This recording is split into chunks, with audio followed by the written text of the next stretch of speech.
What's poppin', y'all? We back with another episode of the Squid Game Aftermath podcast. I am your host, DeAndre, aka Player 288, and today I have with me a special guest coming all the way from the exotic lands of New Jersey, Mr. Dan Bart. I knew I was gonna mess it up. Bartolome. Perfect. Bartolomeo. Perfect. Good enough. Bartolomeo. There you Bartolomeo, go. aka Player 204. What's poppin'? How you doing, man? Great to see you. Great to see you. Oh, likewise. How's Jersey been treating you this year, man?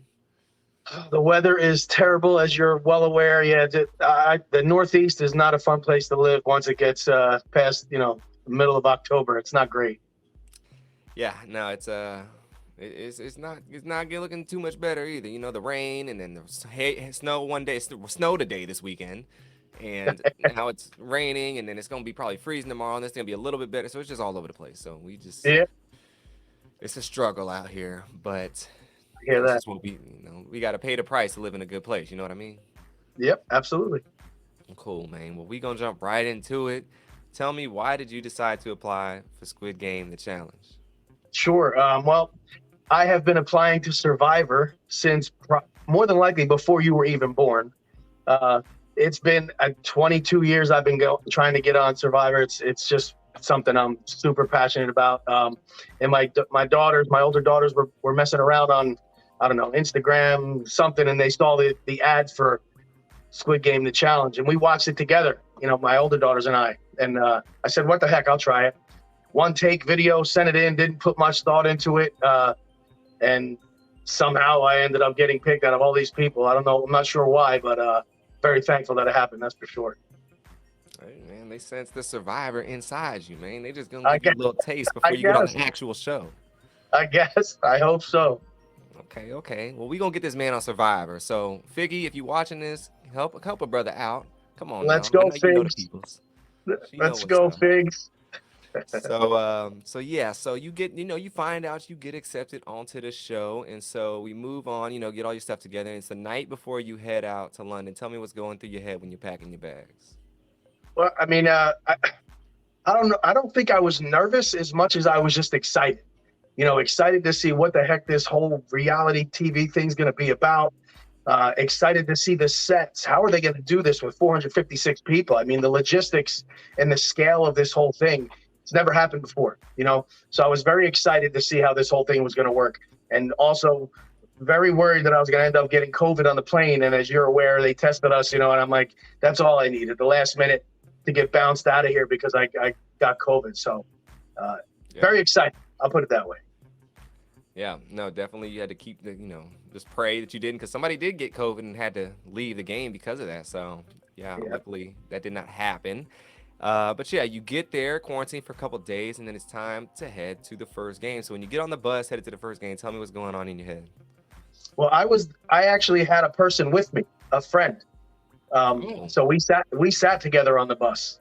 Preston was sitting right next to me as well. Didn't know him at that point. So we were just trying to talk about strategy, and we're going to separate immediately. We don't want anybody to know that we have a relationship in here. That is an instant target. Unfortunately, so she who is didn't make it through. okay? So who is this friend of yours? She was player 309. She did not make it through red light, green light. She got popped at the very end with that bit when that whole group of people went out. She was in that. Yes, rest in peace for all of them. But so I was just again excited, man. I didn't know what to expect walking into that building. That's the biggest structure I've ever seen. I don't know about you, but I mean, the size of it was just insane. How big that building was. Yeah, no, it was. I felt like we all got shrunk, and then everything else Yeah, just got big, and we were in the paint. What that Disney movie was, where Honey, I Shrunk the Kids. I felt like I that's was in right. that movie. I was like, what is happening right now? So yeah, it was crazy. And so we get in there, and we know it's gonna be red light, green light. But when you first step into the red light, green light arena, tell me what's going on in your head. To take that in when we walked through those doors for the first time, and we did it multiple times, but when we walked through the first time, I immediately was trying to gauge how far is this. I was looking up at the rafters to say, all right, they should be 25 feet between each rafter, trying to gauge where I needed to be at the halfway mark. I immediately went into, survival mode and trying to figure out what's going to be the best way to do this with all these people bunched up in the beginning. I want to be in the middle. So that's what I was thinking game right away. I was taking it in and how great it looked, but I didn't want to get distracted too much by the aesthetics. And I wanted to start thinking immediately about how am I going to navigate this thing? Yeah. No, definitely it's cool. You got to take your time, look at it, but it's time to get the game on because you know what you came here to do. You ain't come here to look at the scenery and smell the flowers. That's right. You came here to win the money. And so that was the whole idea, right? Exactly. Well, some people that wasn't their game plan, but True. Good point. Exactly. So yeah, we do the practice round, and then it's time for the real thing. So what's your strategy going into this after you get the practice round? Well, I watched a bunch of the, while we were in the hotel, I watched a bunch of these YouTube videos, how to beat the Squid games, and for red light, green light, get in a nice wide base, athletic stance. So I did that on the first one, and about 8 seconds into holding that mini squat, and I work out every day, man. I'm like, I'm not going to make it through the first one. My legs were shaking. The temperature obviously played a big part in how difficult that was. I changed my technique a few times. I laid down on my stomach a couple times. I eventually made my way over to the wall, and I used the wall as a support for my back to kind of lean against it to stop any movement. And I wasn't trying to win that thing. I can tell you that. A couple people were. I just wanted to finish. You didn't have to be first. You just had to get through it. So I changed my technique quite a few times and just tried to go, slow and steady wins the race, man.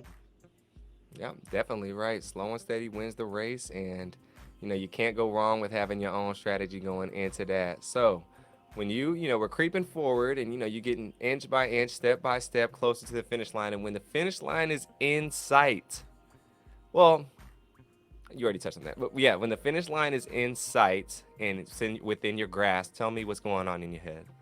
So at that point, I was against the wall. There was, those fake houses they had on the side.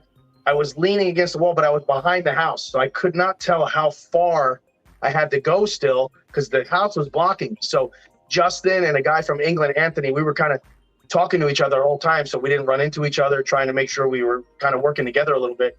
And when I came around that house, I'm like, holy shit, it's right there.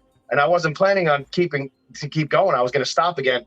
I just went for it, laid out full Superman style across that finish line, did like a stripper Chad roll, and came up in a Marvel comic pose. So it was awesome to get across that line. Oh, the dramatics. We need the tapes, Netflix. We need the tapes. We do. Oh, man, that's epic. Okay, well, congratulations. Player 204 passes it. No sweat off his back. Everything is going exactly as planned. And so we get on up out of there, and it's time to go to the dorms for the first time. So when you first walk into the dorms, tell me what you're thinking. Yeah, obviously the time and the money and the budget they had, you felt like you were walking into the show. I mean, they kept preaching this fully immersive experience. When you walked in, you felt like, I don't know about you, but I'm like, wow, I'm on the show. I'm in the actual show that I watched on my TV with my kids. This is insane. But again, I didn't want to get too caught up in that. I appreciated the entire scope and the entire view, but I immediately went to, all right, where am I going to set my bed up? I want to be right in the middle, and I want to be at the top so I can see exactly what's going on, who's talking to who. I tried to get a nice sniper spot up top to be able to see what was going on. So at that point, Marcus and I, we met in the tent because our numbers were so close. So we got together and we tried to pick a nice spot so we could have a good view of exactly what was going on. Okay, this man, he's on his Tom Clancy, game settings. He's looking out and trying to, see what kind of Call of Duty gear and, scope he got to use this time for this round. I like it. Okay. And so when you get in there and you see all these people all over the place, are you thinking, I got to meet I want to talk to a lot of people. I want to make a small group. And then who do you get close with? Well, I knew right away, and I kind of know Figgy.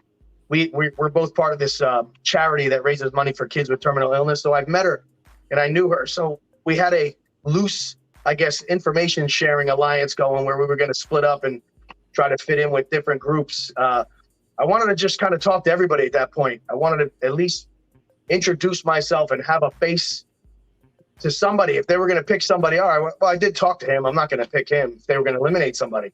So, but it was hard, man. There were 200, almost 200 people in there. It was impossible to say hello to everyone. It really was. Hmm. Yeah, definitely. And who did you kind of get close with when you was or initially in there? Like anyone you kind Well, of like just it go was ahead. Marcus right away because of our numbers. Elliot from New Zealand. Again, we were number buddies in the tent. Moti from the guy that unfortunately went out on that weird number pick. So really, initially, it was just guys that were close in number because we sat there in that tent before red light, green light for so long. You had some sort of connection after all that time freezing together. Yeah, no, 100%. Definitely the number lines. I think those are the strongest bonds that you could have honestly had because you knew these people before the cameras was rolling, so you got to really see who they were, rather than some people could have changed on camera. So I definitely think those went the longest way, and kind of just luck of the draw if you're by people that are cool next to your number.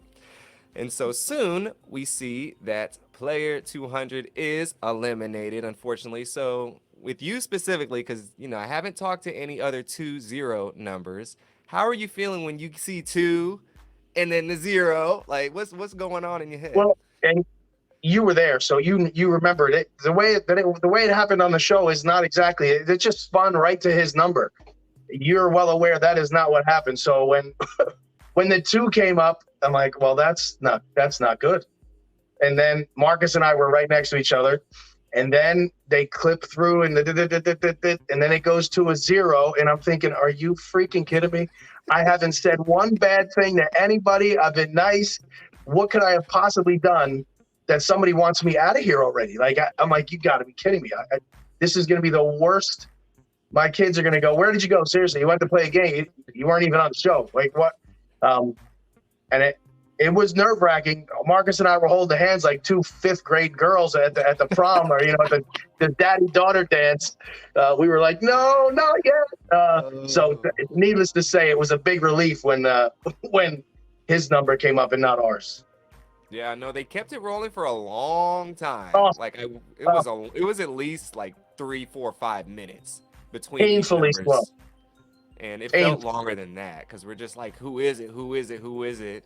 And then I think when they put the number, they actually did the number, it disappeared, and then they showed I don't know what they did, but it definitely was some dramatic thing. But yeah, and you could, he and I being 2-0, everybody in the dorm was looking around and staring at who else had a 2-0 going, oh no, so yeah, it was brutal. I'm like, you gotta be kidding me here.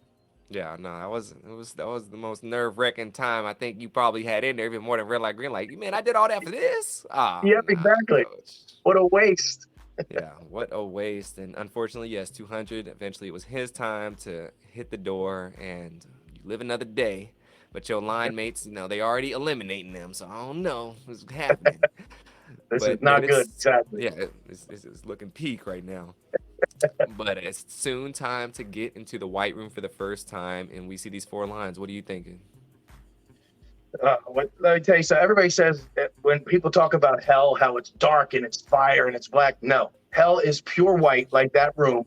There's no shadows. You can't even see corners. It looks like it goes on forever. It was a total mind F, just the way they designed that room. And we spent a lot of time in that room. But yeah, I mean, nobody knows better than you how that ended up going, man. And that was terrible. But I mean, yeah, I was just praying I wasn't going to get umbrella, just praying that wasn't going to happen. Okay. So what line do you get into? I ended up getting star. Okay, you ended up getting star. My man said, okay, you get in line number 3. And so, yeah, first line goes in, boom, they're out, figure out. Second line goes in there, boom, they're out. So you end up getting star, the star, which I have in my hands. We're going to work on this some other time this week and see how I fare with this thing. So, yeah, Nice. definitely order your cookies at sugarartsupply.com. They got the official Squid Game cookies up in there. Go check it out, y'all. That is not an ad that they asked me to say either. I'm just doing it for the peoples Awesome. to practice their doggone skills. But yeah, you get in there, and so eventually you get star. And tell me when you get in there finally, the doggone playground. Tell me how you feeling about the star and your process getting through it. Yeah, so as prepared as I I wanted to be, I never practiced the damn cookie going in. I practiced everything else. I researched. I never practiced the cookie. So Mai was also in our group, and she really helped a lot of us, telling us a good technique and how to do it. But as I was going in, you had 10 minutes. I'm thinking there are 5 points on the star. I got roughly 2 minutes to get through each one. I get through the first point, and I look up at the clock, and there's about 4 minutes left. And I'm like, well, I definitely miscalculated how long this was going to take. So then I really had to rush. And I finished just as the clock was striking zero. I was holding it up that I was finished. So, I was a second away from not even advancing through that. It was tough. Dang. Last waning seconds of the game, he kicked the field goal, and it is good, Coach. We moving on. I don't know if you root for the Jets or the Giants, but they miraculously won the game, and player 204 is moving. It bounced off the crossbar though and barely squeaked over. That's for sure. Was it? We were stressing now. It was stressing. That was a low-scoring game, but we made it through it, and the crossbar was playing on our side this time. So definitely congrats on making it through the star. Not an easy shape, indeed. And, you took care of business. And so player 204 is surviving, and we get back into the dorms, and soon we see this telephone. Are you thinking about grabbing this telephone? In a million years, I was not going anywhere near that telephone. My idea was fade into the background, because even if you're lucky and you get something that gives you an advantage or anything that's good, in my eyes, you're putting a target on yourself by touching that phone. And if it's anything bad, I didn't want to touch it either. But I was as far away from you couldn't get any further away from that phone than I was. Yeah. Okay. So eventually, we see, people crowding around. They get some food out and whatnot. But on ultimately 198. Another number kind of close to you, swiftly makes his exit. They ship him out like Amazon Prime package on a Tuesday evening, and he gone. All the people close to your numbers getting X'd out of here with these little tests and these games. So picked off left and right. Yeah. We're just leaving. It's getting peak, man. It's getting peak. So then I think this is when this is when the audience, the casual audience, get introduced to y'all group, the Gambu gang. When did that originally form? It formed before Warship, and I've told this to a couple people, but for me, I wanted to have a strategy going in where if I was, and I didn't know if I was going to be a part of an alliance, but if I was, I wanted to give it a name that the people that were watching our show were going to root for. I wanted to pay homage to the real show, and I wanted it to be a name that whoever was in my alliance, I wanted it to mean something to them too. And I wanted it to mean we are together no matter what. We're in this. We have each other's backs, because there's going to come a time where you're going to have to cut somebody's throat. And you're not going to cut my throat, because we're family. We're friends for life, because that's what it says right in the name of our alliance. So I strategically wanted to use that name. I waited for the right guys to kind of come together organically. And then that's and Perna added the word gang to the end of it. Whatever, I get it. And he's such a great dude. But Gambu was something that I thought of before I got there. I thought it was going to be something that would shed some light on our group, since we were using a name right from the show. And the original 5 was myself and Marcus, Doc and Steven, and Perna. That was the original 5, and then people were coming and going from that point on. People was coming and going? What you mean coming and going? They joined the group, then left the group? Well, not on their own accord. They left the group when they got eliminated. Okay, cool. I thought y'all was kicking them out the group. No, everybody was welcome. Everybody was welcome in the Gambu. Yeah, absolutely. I'm like, y'all the Temptations up in here switching group members and whatnot in lineups. I was like, what's happening? Okay. So you the David Ruffin of the group, is that right? I guess. Sure, I'll take it. All right. I'm gonna give y'all comparisons to all them members later on. But okay. Okay, Ruffin. So it is time eventually to get into, you have your group to formed, and it's time to go into the third game, and you walk into the white room again, you see these 8 lines. What are you thinking? Well, we're all anticipating tug of war. People were clamoring for guys like Brighton, guys like Riley, guys like Big Grizzly Bear Chad. Everybody wanted to be on their team. I I was actually approached, myself and Steven were approached, here, come on our team. And I said, well, I have Doc, Marcus, I'm not going to leave them. No, we just want you two. Believe me, it crossed my mind, but only for a split second. But there was no way Steven and I were going to leave Doc out there to just be massacred, So we stuck together as a group. We added some key parts right before the time limit, expired to get our team together. And but we were convinced that it was going to be tug of war. And the team that we were least excited to go against is, of course, the team we ended up going against. Yeah. Yeah, I'll pick the 1-8 ball that wasn't on your side. And yes, you get in there and you guys have a rough game. You're going, you guys select, who's your captain? Me. You were the captain, duh. So why do you decide to be captain? Again, I watch all. I'm sorry to interrupt. So when you guys, I've skipped something. Before you guys first walk in there and realize it's not tug of war, tell me what goes on in your head. I was kind of relieved, I'll be honest, because they had Kwame, they had Teo, and Chad literally pulls trucks like for fundraisers. The guy with his bare hands, Mack trucks. I'm like, he's going to pull all of us by himself. So I was a little bit relieved.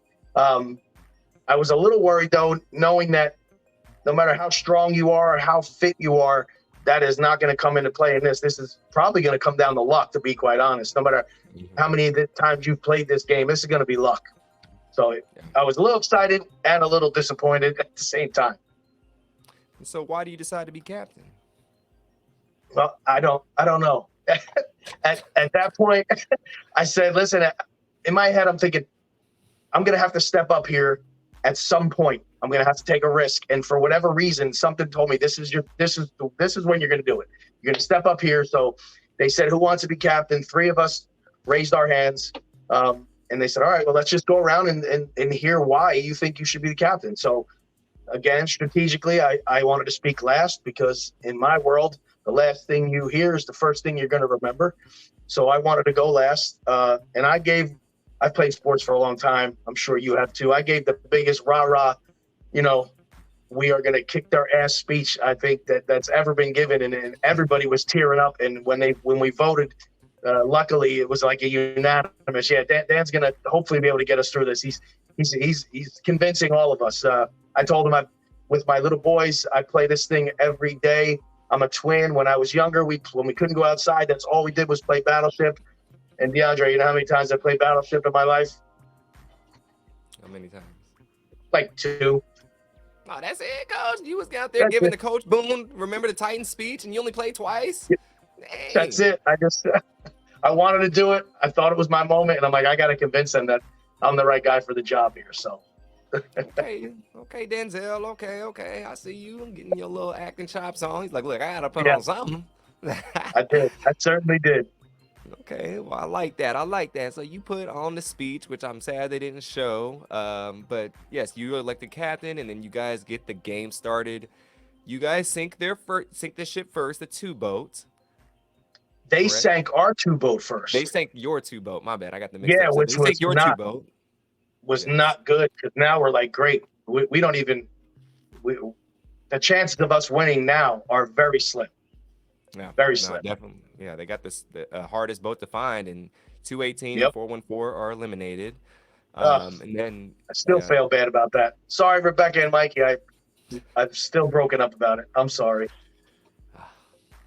Dang, Mikey. That's what you get, Mikey, for not answering my phone calls. Yeah, there you go. Oh, Rebecca, I'm sorry about you, girl. You know I was rooting for you. But then, yes, you guys end up getting their 5 boat, eliminating 33, your friend Figgy, 103, 248, 297, and 35. So how you feeling about eliminating your... Well, you don't know that you eliminate her, so... Well, they said it over you could hear player such and such eliminated, and I'm like, you got to be kidding me. Obviously it was not on purpose. If I could have picked somebody else on that team, excuse me, it certainly would have been her. Yeah. But some big players went out in that game. Some very good and big and fit, tough players went out. Again, just completely by accident, but it happened. Yeah, definitely. These, knocking them out left and right, and nobody's even, you can't really do nothing about it. It's Battleship. So definitely, you guys that show on TV, y'all panicking. All the whole Gamu gang is shaking in their boots right now. It's getting peak. Absolutely. And so it gets down to the last two ship, well, one ship on each side, and you guys are having a debate, and everyone's seeming to want to pick five. You want to pick five. Everyone else says five, but then Dr. Rick says eight. Tell me about that whole little Sure. event. So, everything is not exactly as it seems when they show it on TV. Uh, so we had everybody. I wanted to hear everybody's voice. Elliot, James, and Perna were all the way in the back corner. I said, guys, I want to hear what they're thinking too. So everybody gave their opinion on that last shot. And I wasn't deadlocked on F5, but I said, all right, let's all give our reasoning. And that was my reason. I have 5 kids. I'm thinking it's F5. Marcus picked F8. Steven was 5. I think it was Brian. Rosie was 8. So there were multiple. The majority was definitely 5. And I don't even think we asked Doc last. It looked like that on the screen. But when he said 8, that was definitely the thing that tipped the scale for me to go 8, because we called him wisdom for a reason. And I said, if we're going to keep calling him this, we're going to have to see if it's real. So, yeah, he tipped the scales when he said 8. All right, that's what we're going to do. Here goes nothing. Here goes nothing, because your game in his hands and his game, of course. So it was do or die at that point, because I think, the next one, they knew where your boat was at, so they were going to hit it regardless. They missed all around. They knew exactly where that last shot was, no doubt. So, yeah. And a lot of credit goes to Joel, my lieutenant Joel, the K-pop star.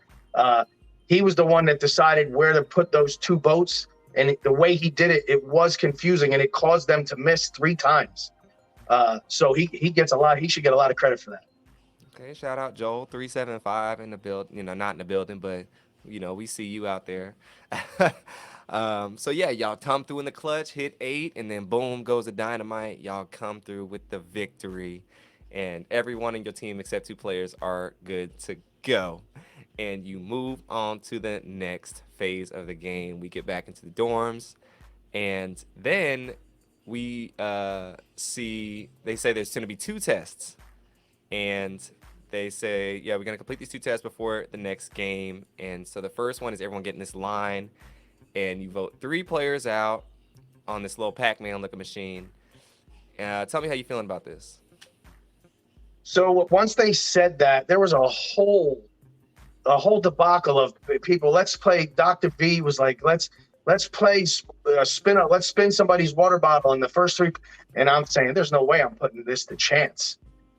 Nobody knew exactly what was going on, but he was really trying to push the narrative and be in charge of that. And I think I rubbed some people the wrong way. But our group was trying to be strategic, and we said, listen, if one of us is in the front, what are we going to do? And I think they showed R. Kelly and I talking, and he said, TJ, right? And I go, and I love TJ, but the dude's 6'8". He's a beast. He's a leader. Like you have to if you're going to play this game strategically, at some point you got to take a shot at somebody that is going to matter. And if you take them out, you're going to weaken everybody that's associated with them. So he was the obvious choice there. And then R. Kelly went 3rd, I think, and didn't pick TJ. So that was the end of that. That was the end of that plan. Hey, look, he's like, I ain't got time to put somebody else's face up there. Shoot. When it gets time, the hands get clammy and people kind of switch on what they're going to do. So, yes, Yeah. everyone eventually gets the voting, and the 3 players that are voted out is 330 Dr. V, 74 Andy, and 161 Lorenzo. Who do you vote for? I voted for Dr. V. I was way at the back of that line. I wanted to have time to readjust if something crazy happened. And I was a throwaway vote at that point. My vote did make a difference at that point. I was so far toward the back. Okay, yeah, he said, "Look, I'm just chilling, Dr. V. I'm just I'm guilty by association, but I didn't mean it against you, player. So That's we're gonna right. keep it moving."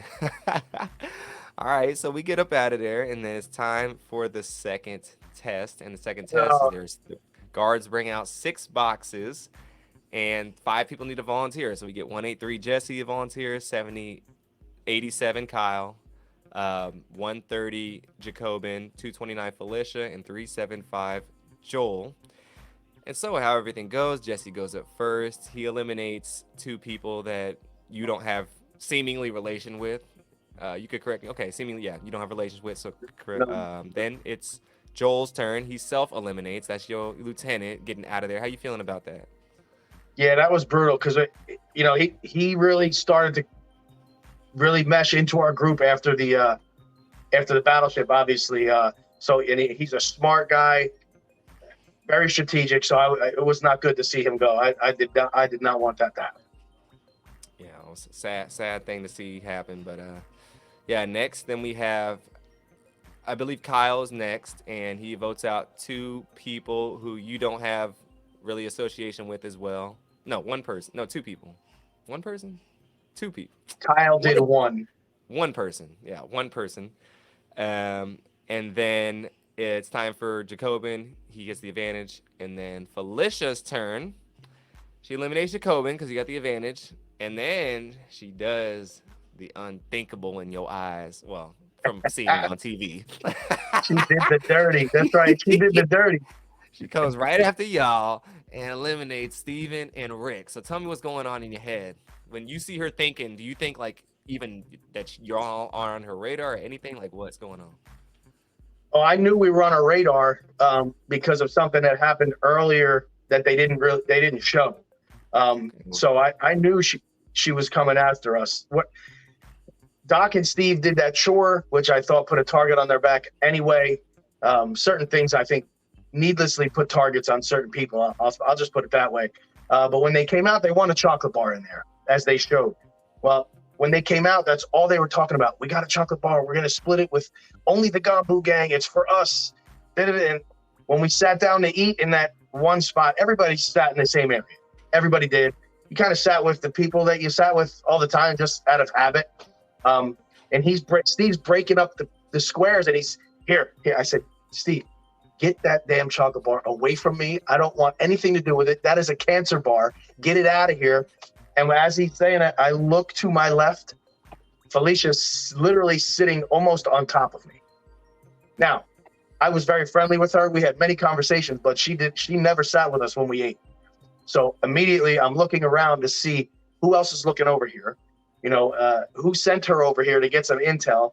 And Steve's like, oh, it's so good. It's so good. And she leaned right in front of me and she said, what's good? And he said, oh, my rice. My rice is really good tonight. And I saw a look on her. First of all, that was the worst lie ever because none of that food was good. But I saw a look on her face I haven't spoken to her about it. I don't know if she knew exactly what it was. And I don't think she did because that's not a big deal that somebody has a chocolate bar, but she knew something was going on that was being kept from her and everybody else. So I had a feeling she was going to target at least Steve. And then her reasoning of the next people I'm going to eliminate are making an all-male alliance. I think that was just an excuse that she could use that would kind of appease everyone because we had two girls in our alliance. We had other girls in and out of the alliance.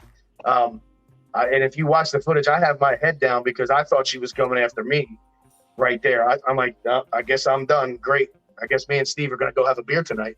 And when she picked Doc, that rocked the whole game. That rocked the whole game for sure. Yeah, no, definitely. It was a big move she did, and that's good context behind that because I haven't heard that yet from Steven. I have not heard that from Doc about the whole. I knew they got the candy bar, but the whole she caught them, trying to sneakily do it. And when you get a prize in there, you gotta keep it on the low. You gotta keep it on the low.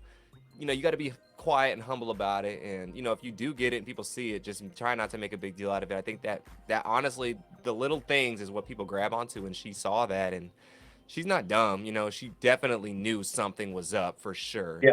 And I mean, it only takes something little in a game like that. You need any reason, and I call it chocolate bar gate instead of Watergate because that decimated and really started the downfall of our alliance. But and again, it's her game. She came up to me and Marcus right after, and she said, "I just want to apologize. I know those guys were with you guys."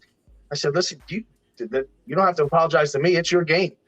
But in hindsight, to me, yes, take Steve out. I agree with that one because he's a he was trying to blend in. He was not putting himself in the front of anything. He was being quiet. And I know he's a super famous guy, but in there, he was not acting like that at all. So yeah, okay, you got Steven out. He's got the mullet. He's got the butt. He's got quads. Okay, get him out. Why you go for a second guy though in the same alliance? To me, made no sense. There's a mom and son that have a blood bond. There is not a stronger bond in this entire dorm than that. That was one that, and even Cheney, you hear her say, well, she's going to get the mom or son here, right? Obviously, I'm a little biased, but I think that would have been a better move than taking two guys from mine, you know? Yeah, no, definitely. I hear you on that. I will say, I don't know if Dr. Rick and Steven were super quiet about their Dachi game in there, because some things I might have heard through the grapevine is that they spoke about it. And yes, Doc said he won, of course, every time. And so people are thinking about the show, thinking about the real show. And, you know, Dachi could be a game coming up. And he was really good at it. And, you know, I think Doc was good at every game. I think he honestly had the tools to win the game, barring, you know, getting voted out. In marbles, I guarantee you he had a great strategy. Circle of Trust, I think he would have killed that. And then I agree. The rock, paper, scissors, like he would have killed every game. And so I I agree. think taking him out was the smart look at seeing this whole show. At the time being, you're like, why would you eliminate the old man? But after seeing everything, I'm like, wow, like she probably saved a lot of people's game from him, because I could definitely see him pulling that off 100%. Yeah. So he was practicing everything for months. He was well prepared for sure. Yeah. So definitely it was a bad move at the time for you and your alliance, but in the grand scheme of things, I definitely think she made the smarter move after everything was said and done. During the time, Sure. Who knows? But yeah, that's just my take on it. So yeah, we get, you know, the alliance members cut down to 3 now. You have 3 people left or 2 people left? Well, we had R. Kelly still, we had Rosie, we had Lexi and Okay. James. We had quite a few left. We still had a fairly large number that were still working together at that point. Okay. Obviously, we lost 2 big ones, but we still had a pretty big number. Okay, nice. So y'all still intact. You know, the Titanic ain't sunk yet. It was leaking, but it wasn't going down yet. Yeah, it was just leaking a little bit. You know, some things ain't working in the valves and whatnot. You know, the radar might be off, but we still got the ship going in the right direction. Yes. We think. Yeah. And so now it's time. They bring out the picnic blankets and baskets after you guys earn this reward. What are you thinking when you see the picnic blankets and basket? When they said we're going to have these people do a chore, and if they complete it, you're going to get a treat, everybody pretty much was under the impression that this is not going to be good. They're going to give them however long they need in there to complete this, and thgoing to say they passed it. And I think almost everybody was feeling it was going to be marbles at this point. Why else would you pair up? You're going to be with probably somebody you have a good relationship with. This is the time that marbles is most likely to come out. So I told Marcus, I said, listen, we should probably split up here. He said, nope, absolutely not.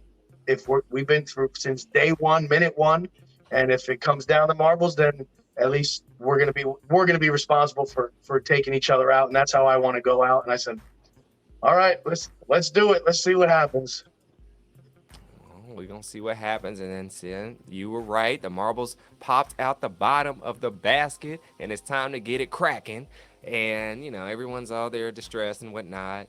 So you guys had your plan already. You explained that. So going into marbles, what's your strategy, or what do you guys talk about, and tell me the process behind your guys' game and how it goes. Sure. So when we walked in to see the set for the first time, by the way, of the sets that I saw, that had to be the best one. I mean, it was so exact with the vines on the fake electrical wires, the way they painted the rocks, the sand. I mean, it was perfect. And there were buckets everywhere, little pails, buckets. And we had talked, he's a big cornhole player. So I wanted to do something that we both had a fair chance, something athletic. He's a bit of an athlete. I'm athletic. So I didn't want to make it a one-sided thing. I wasn't going to pull that NIM card, that somebody did use and took advantage of somebody that didn't know about it. I wasn't going to do that to him for sure, you know. So we wanted to do something that was fair, and both of us were going to have a pretty much equal shot. So we just made it a simple throwing game, about I would say maybe 10 feet, little sand in the bottom of the bucket, and after 10 marbles, whoever had the most was going to win. Yeah. And so tell me how the game ends up, process going down. So we did a practice round first. He's throwing underhand for some reason, and I'm beer ponging, dart type of motion. And I think it was 9-1. Smoked him. And he goes, "Well, shit, I'm gonna throw overhand now."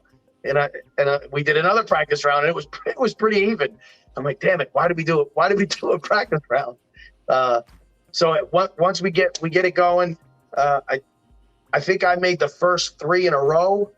And then by the time he made a couple, but I don't think I had to shoot my last 3 because at that point he wasn't able to catch up, even if he made his 3. But it was bittersweet. And I'll tell you, man, the intensity of the emotion each day got obviously stronger. And I watch a lot of this reality stuff, and I'm going, what do you mean you love that guy already? You met him 7 days ago. Stop it. That makes no sense. You're an idiot. I'll tell you, when you're around somebody 24/7, even my wife and kids, I'm not around them 24/7. I go to work. They go to school. We go to sleep. This was 24/7 interaction, and we talked about our families, and you made such a deep, intense, close bond. I didn't want him to go home. And I told you, this fully immersive thing, I took it to the degree, and I was in it, man. Everybody that left, in my head, they were literally dying. If I lose, I am going to die. And when he got popped, when I walked away and I just had turned my head, and then that noise of hearing his squib go off, I literally felt like he died. And it was brutal. It was not a good time. I'm glad they didn't show it, because I was ugly crying like a baby, man. It was brutal. Yeah, y'all's was dramatic. I remember yeah, it was dramatic. I think they had the slow motion too and everything. Yeah, they gave me my slow-mo moment, man. It was crazy. I was like, whoo. Where's my hand? We just bonded. We bonded over, we're both older. We're both dads. We had a lot of similarities, and we bonded over that. And, I think most people kind of gravitated to people that they wanted to be around. He's the nicest, most genuine, gentle guy ever. And there was no arguing, no backstabbing that's the kind of guys I wanted to be around. And not girls too. Lexi's a beautiful person. So it was natural for people to kind of bond with people that they wanted to be around. And he was the first one I wanted to be around. And it sucked, man. It sucked. Yeah. Well, shout outs to our dog, man. We here with you. Great guy. Hope everything's all right. But yes, you win the marbles game in sad, traumatic fashion. There was only room on the plank for you and not him. And you had to just sail back to the lifeboat and by yourself, and keep it moving. Yep. And so now it is down to the final 31 players. How you feeling right now? Feeling good. You start to say, you got to be kidding me. 456 people, and I'm, for some weird reason, luck, skill, but mostly luck, I'm still here. And this is starting to feel real. Like you might actually be able to get to the end and possibly win this thing. I mean, it started the attitude and the aura in the dorm started to get real thick at that point. Oh, no, definitely. It was it was coming up to the fourth quarter now, so you gotta get ready to strap it on. Yes, and it was. So, now you guys have to select. The person above says select the captain. Everyone selects not everyone. Most people select TJ. Are you down with this as well? TJ selected TJ.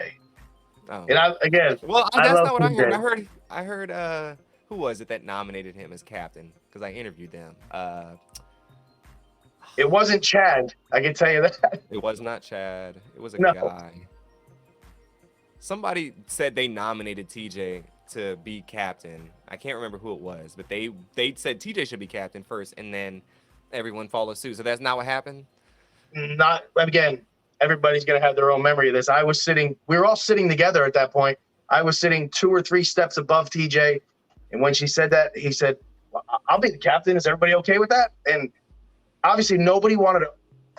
That's my biggest regret in the game, not saying, you know what, I think I'm a little more impartial here, or try to give some reason to be the captain there. But I mean, kudos to him. He had the balls to step up. So great. That was a great move by him. But again, 6'8", literally a professional athlete. That's not the guy I want determining my fate in the game. If we have the chance to get him out, you got to get him out. So I did not want him to be captain. I mean, we had a good relationship, so I figured if it came down to it, he wasn't going to target me. It wasn't anything like that. I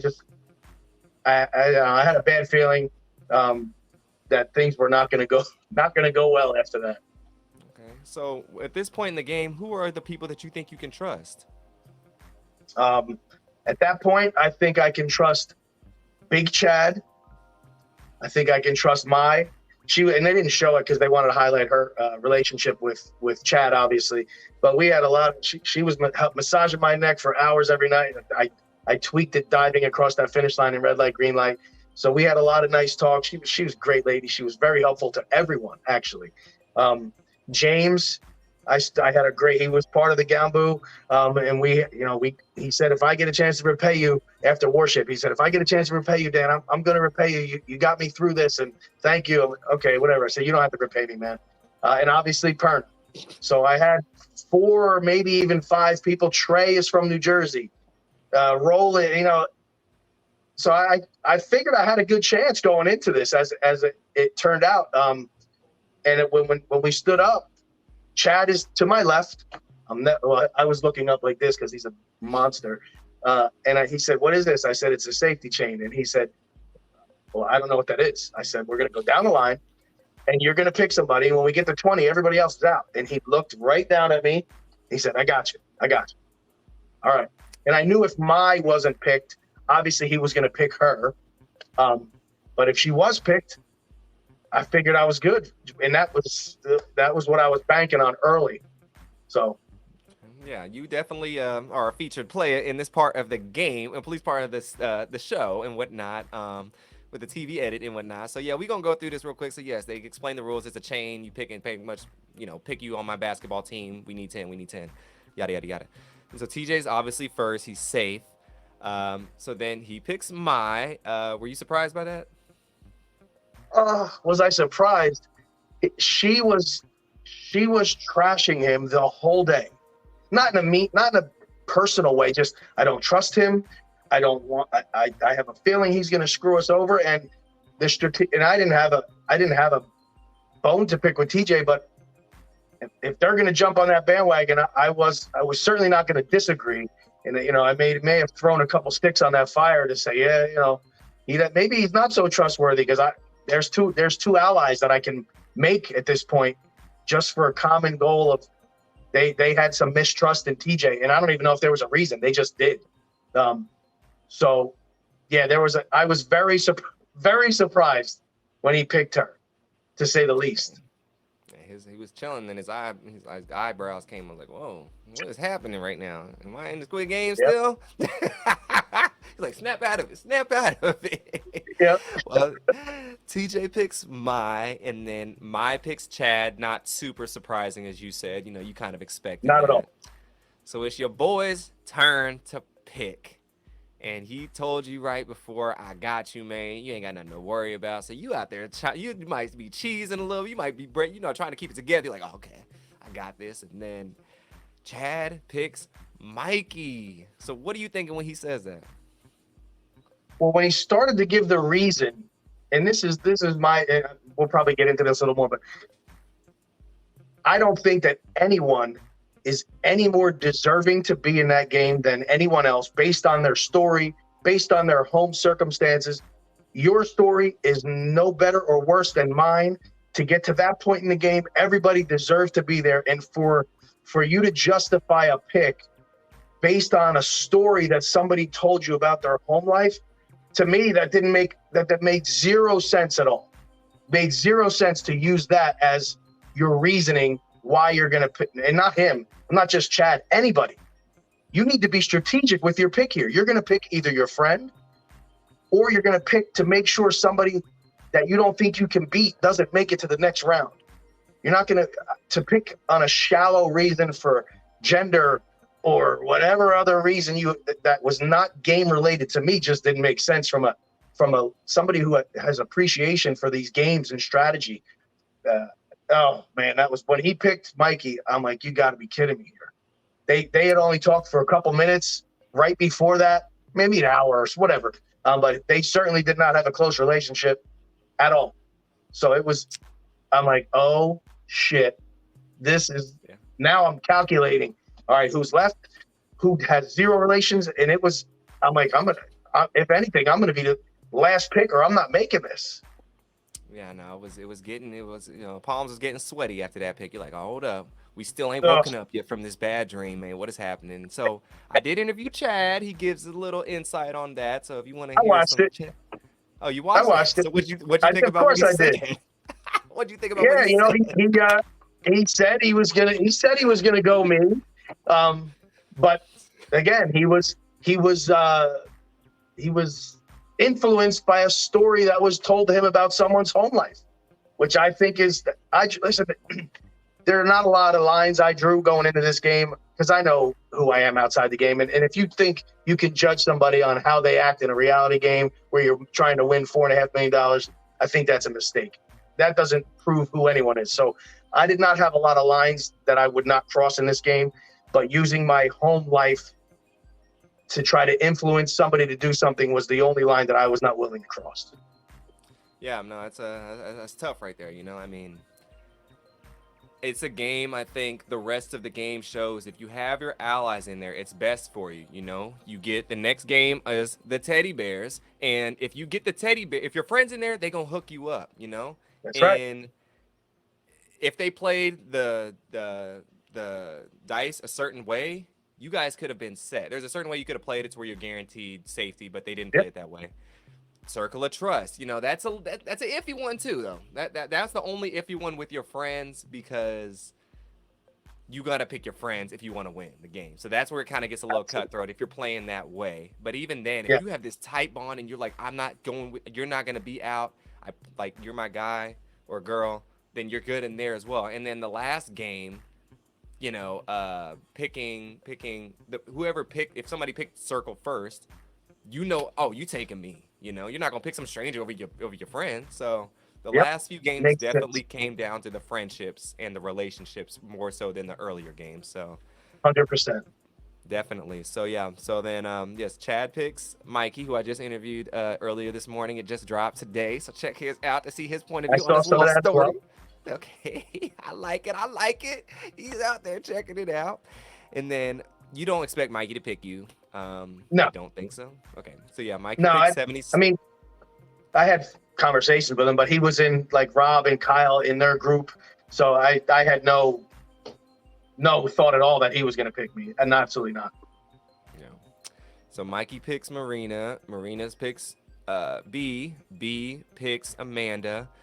Amanda picks Jackie. And then this is when, you know, I have in my notes, Stan's freaking out at this point. Respectfully. And so none of these people you kind of expecting to pick you and whatnot. So it's, you know, it's you counting right now. It's like, okay, like this number and then this number. It's getting a little peak. So then Jackie picks Phil. Phil picks Ashley. Ashley picks Sam. Sam picks Siobhan.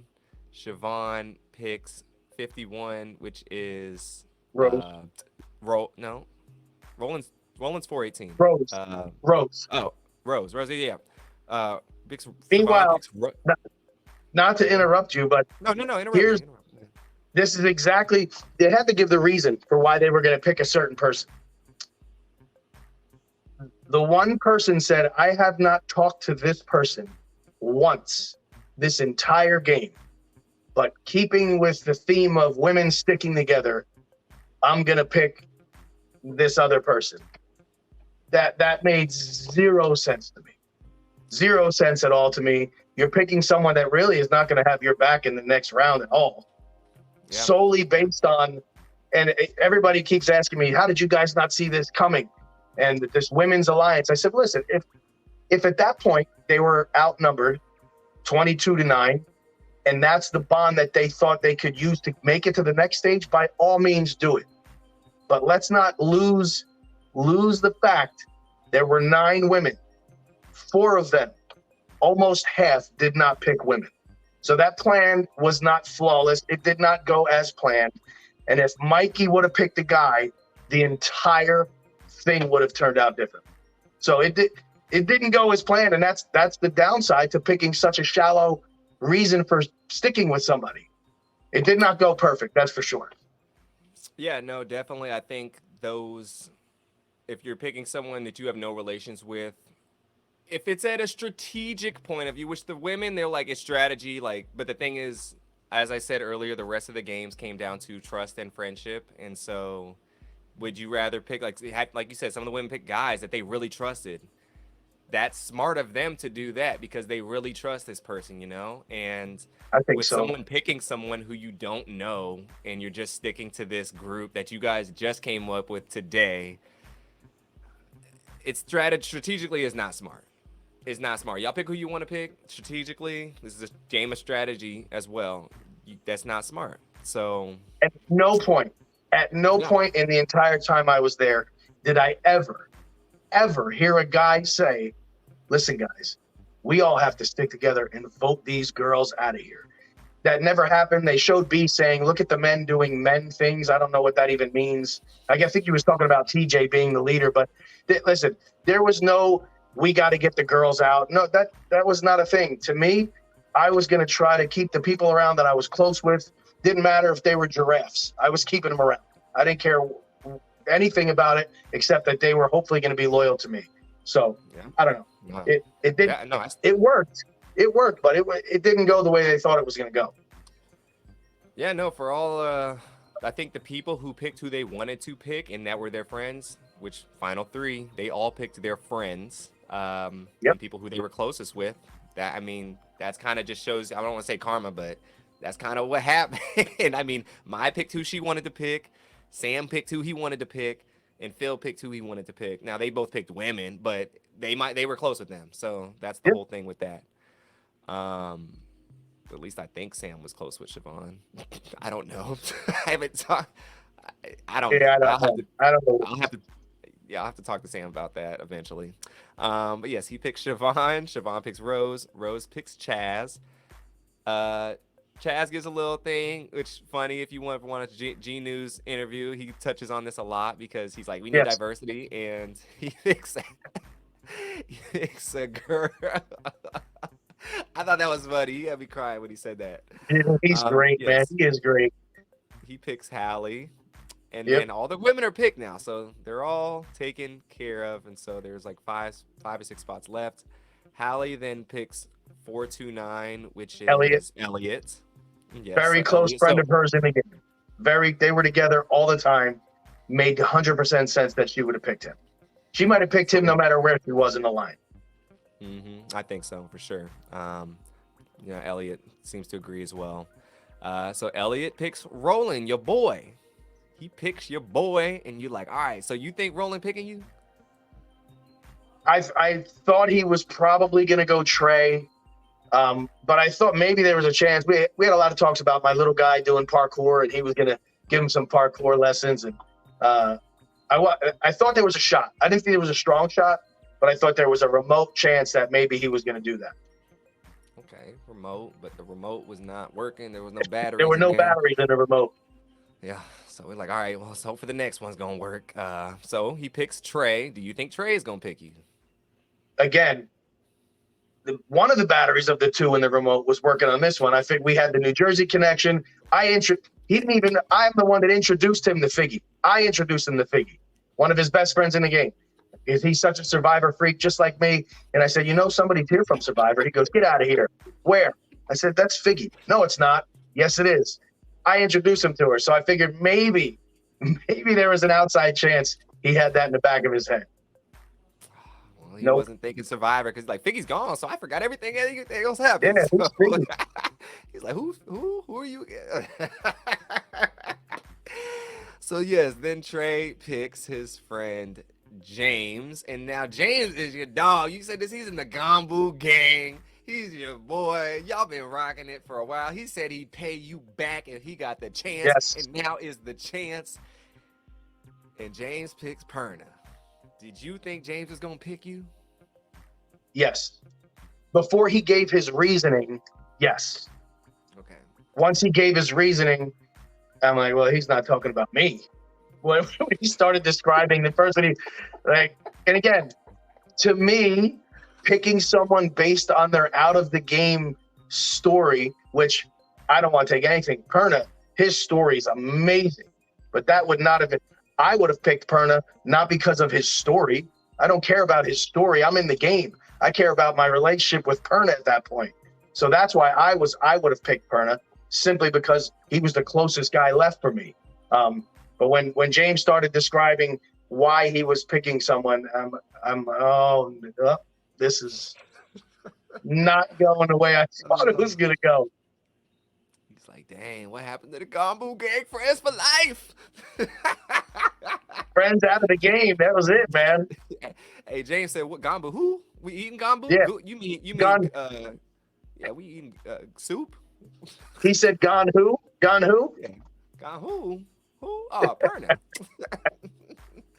Well, yes, James' reasoning was yes, Perna was a refugee, and James taught refugees in Korea. So, look, I respect the decision James made. You know, that's very respectable, and that's his livelihood. So, like, you know, I understand from his point of view 100%. And maybe him and Perna were really tight. You know, I don't know where they relate. I didn't never ask how close their relationship was. I mean, I interviewed James, and he gave his reasoning, and I understood it.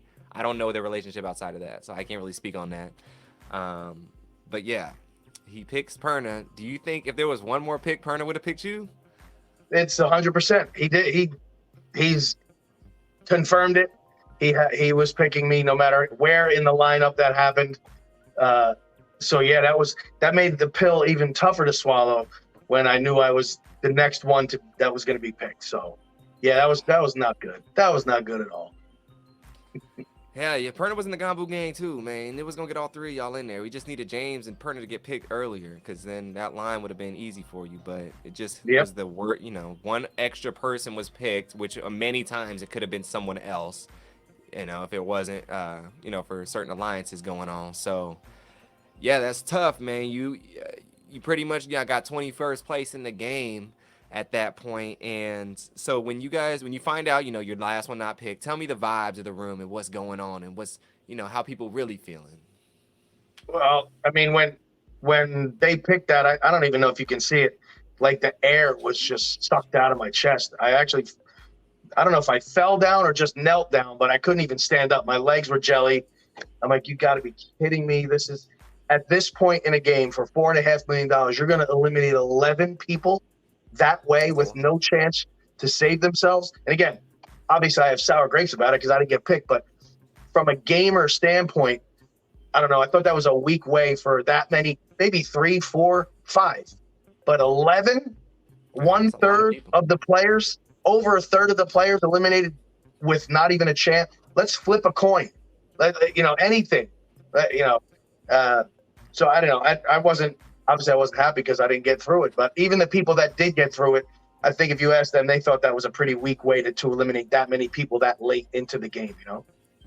Yeah, no. When I heard about it, I was just like, really? That's what we doing? Are we running on a time budget now or something? Or what, like, what's happening? Like, I know it's a game. It's a game and whatnot, but you guys, like, all the chant stuff with 200 being voted out completely random, and you know, even Joel getting self-eliminated, I guess, because he volunteered, so maybe that's on him a little bit. But Look, certain things that are so out of people's control and they just are just a victim of nothing when you don't get a chance to, you know, fight for it. And I want to see people earn it. You know, that's my whole theme behind the whole show is I want to see you earn it. I want to see the winner earn it, and I think she did. But Oh, just people going out these ways in 11 people when there's 31 people left is just crazy. It's crazy, coach. Don't put that twist in season 2, man. Don't do it. yeah, At least have them play I a agree. basketball game, soccer game, something. Come Anything. on now. You I know. agree. I agree. So yeah, that was tough. I was not pleased. I mean, I just spoke to Eric, a little bit ago. He touched on that. In saying There was, this, tell you what, going back to the hotel that night, I didn't talk at all. I was not in the mood to talk to anybody. But the other guys, who, by the way, I cannot believe some of these guys, all of these guys didn't get camera time. And somehow my dumb face got camera time because these guys were incredible. Jordan, I call him Point Break, Patrick Swayze. Eric is the dude's the funniest guy I've ever seen. Genu, AK, Keys.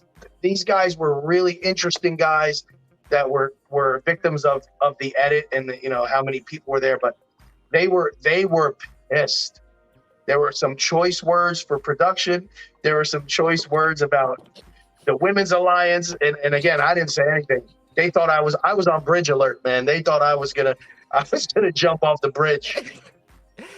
Hey man, I heard some of these things. Chaz talked about a little bit of some of these things that was said. I mean, we gonna talk about the rest off camera, coach. But I heard it got a little hostile in there. I heard you had It to did. bring security in the building, man. You had to get out. Y'all gotta go. Y'all gotta go. Like, Yeah, you had to burn the it was tapes. not good. It was not good. Ooh, Lord, those tapes gonna come out 20 years in a documentary saying I still feel what those people said in that room. You're gonna have a crew member come out like, I can't believe that's just been traumatizing me all these years. Yeah, So, absolutely. so yeah, y'all unfortunately make y'all swift exit out of there, devastating fashion. A lot of great guys in there too. Shout out Favor as well. Oh yeah. So you get out of there and then you finally get back home to Jersey. Tell me how you feeling. I like to compete, man, and I can tell you're an athlete. It doesn't matter if I'm cutting my grass. I want it to look better than anybody in the neighborhood. If we're folding clothes, I'm gonna have a quicker pile than my wife. I mean, I love to compete, and yeah, $4.5 million would change my life. I have 5 kids, a lot of things to pay for. But just to lose that way with no chance in saving myself, dude. When I was at the hotel for 2 days, I didn't eat one thing. I couldn't eat. I mean, I was down, man. And I'm like, what could I have done different? Beating myself up. What could I have done different to change this outcome? Obviously, when I got back, my little guys jumped on me. My daughters are a little older. They were, probably out with their friends. They don't care about that anymore, But the little guys jumped on me. The wife was crying. So it was great to be home. But I wanted to be able to come home and say, I just wrote the book on how to win that damn game. I wrote the first book on how to beat that thing. And it didn't happen. So it's painful. It was painful. Yeah.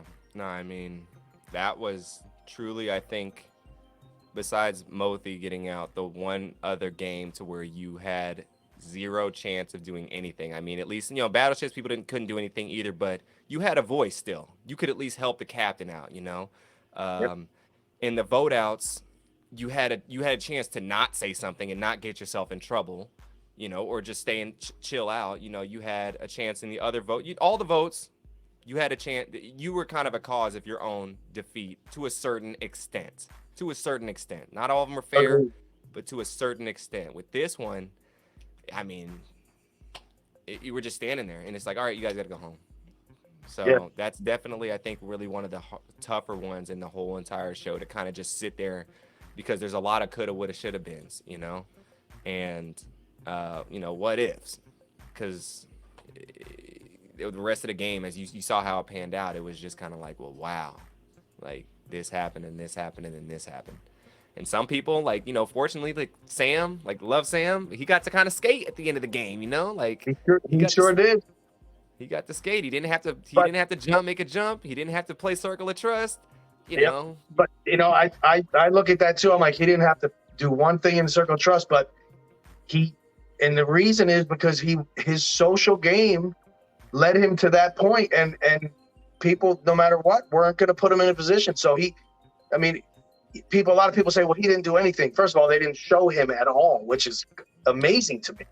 But his social game was that good where he was safe with everybody. So, good for him. Good for him. He played a hell of a game. Yeah, definitely. Shout out Sam. But yeah, it's tough. So coming back to that. So after all the months pass and whatnot, and you kind of get yourself back together, you picking yourself off the bootstraps, and it's time to get back to things. It's tough, because something was just kind of ripped away. When you see the show edit, tell me how you feeling after you seen the whole show edit of everything, and your particular view of things. Well, obviously, my view. Everybody has a different perspective, and everybody has a different feeling on the way they edited it. Obviously, my view is going to be like, holy shit! I got a lot more camera time than a lot of people that are way more interesting than me. I don't know how. I don't know why. But as far as the edit and the cinematography and the way they tried to make things dramatic, I thought they did a really good job. Obviously, with that many people on the cast, unless they had 2-hour episodes and they had 20 of them, it was going to be really hard to tell a lot of people's stories. But the whole time I'm going, I don't know, because I don't know if I'm going to be shown at all. And my kids are going to be like, Dad, you were gone for 3 weeks. You're not on here at all. Where the hell were you? Where did you really go? Are you in the CIA? So I was happy with how it, and I was happy with the type of edit that I got. And I mean, from beginning to end, when I got picked up to go to the airport to leave for London in a Lambo truck, I mean, it was this is my experience. Netflix, Studio Lambert. I've never been on a show before. I don't do this. I can't make something up to complain about. All of it was great and positive for me. So the whole experience was great, and it was because of the way they, again, other people, obviously the red light, green light people, other people have a different experience. Your experience was different, but for me, it was great, man. I can't complain. Cool, man. Well, yeah, definitely you were, a positive figure on the show, I think, from my standpoint. I mean, I took a lot of notes on all the episodes, so you were in a lot of my notes, and you were cracking me up with your little facial expressions and reactions to a lot of things, because you just seemed like you was over it half the time. You were just like, oh my gosh, what is happening right now? But definitely, I like that they gave you a little shine and touched on, your home life a little bit in there as well, and gave you the opportunity to speak about that. And I think that's really special because you did have important things to say. Not that other people didn't, but yours definitely could hit home with a lot of people, especially in the United States, on everything. I mean, I think you mentioned something about debt too, or something like that, maybe. Yeah. Definitely, high props and kudos. I know we only got to talk a little bit in there, but I do Just a remember little bit, speaking. Yeah. And you a stand-up guy. Definitely think a great role model for the peoples and whatnot about how to conduct yourself. Even in defeat, I mean, you definitely conducted yourself better than most would and did. So I definitely give you high praise for that. All respect in the world. I appreciate that. Definitely, I think you should hold your head high still, because you did your game, you took care of your business, and the only stuff you couldn't take care of was none of your business, really. So, yeah, definitely mad respect. Is there anything before we get out of here? Anything you want to tell the peoples before we get out of here? Yeah, a lot of people are asking me like, what's my message? What's 204's message? And again, I'm not better than anybody. I'm not smarter than anybody. I want to be a better version of myself every day in one way or another. I don't care, as a dad, as a husband, as a coach, as a medical provider. But I think if I could hit home with dads, that's my inspire, and I want to encourage dads. Be active dads, man. My dad was the best dad for me, and I think that is a big reason of who and why I am where I am today. And I think that it's an underestimated, undervalued thing to be a good dad and a present dad. And if you can be physically active and be an active dad, you'll be a better dad, because you won't be falling asleep after you ate your 30-second bag of nachos at 6 p.m. watching the news. And, you only get to see your kid walk the first time once. You only see their second birthday party once. Don't miss it, so you can watch Sunday football with your buddies. Like, I don't know. For me, being a dad is why I was put here. I love being a dad, and I want to encourage dads. Just because you're out there and everybody thinks your job is to make money for the house. No, it's not. Change their diapers when they need it. Stay up with them when they're sick at night. That's what dads are for. Let's break this paradigm of dads are this and moms are this. No, you're a parent. And guys that are getting up there in age like me, you can still have an adventure, man. It's not over. Just because you're over 40, get out there, do something. I did it, and it was a great experience for me. So don't put those nails in the coffin yet, guys and girls. If you're getting up there in age, go out there, have an adventure. Hey, preach, man. You preaching so hard on this beautiful Sunday. I'm about to start stomping my feet and clapping my hands, man. You preaching to the peoples all over the world right now. Man, take this man's advice, man. Stay fit, stay healthy, stay active, and all those things, and everything else will be a lot better and easier in your life. You just got to take those small steps. I'm a very health advocate person, so you preaching to me right now as well. So I definitely stand 10 toes down on everything that you just said, for sure. Awesome. Well, Dan, I really appreciate you coming through. I'm glad we got to make it work out. All the respect in the world. Hopefully we get to see each other soon. I'm right across the water. So I know. The next New York, New Jersey meetup, man, I'm definitely down. Definitely. And I might have to get over to Jersey then myself, because you say you going to cook. So I need some. I'm going to see what you got. Do it. Get over here. Brownie lives right around the corner. She'll be over next week, I think. Okay. We might have to figure something out before I get out of here for the holidays. We'll talk about that. Absolutely. Well, till next time, y'all. Peace and blessings. We out here. Appreciate you, Dan, coming through. Until next time, y'all. Thanks, man.